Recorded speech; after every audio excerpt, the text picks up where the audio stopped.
حضرت ابو قتادہ رضی اللہ عنہ روایت کرتے ہیں کہ ہم نبی کریم صلی اللہ علیہ وسلم کے ساتھ نماز میں تھے۔ آپ صلی اللہ علیہ وسلم نے کچھ لوگوں کے چلنے پھرنے اور بولنے کی آواز سنی۔ نماز کے بعد آپ صلی اللہ علیہ وسلم نے دریافت فرمایا کہ کیا قصہ ہے؟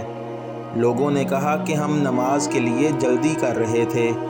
آپ صلی اللہ علیہ وسلم نے فرمایا کہ ایسا نہ کیا کرو، بلکہ جب تم نماز کے لیے آؤ تو وقار اور سکون کو ملحوظ رکھا کرو۔ نماز کا جو حصہ پاؤ اسے پڑھا کرو اور جو رہ جائے اسے بعد میں پورا کر لیا کرو۔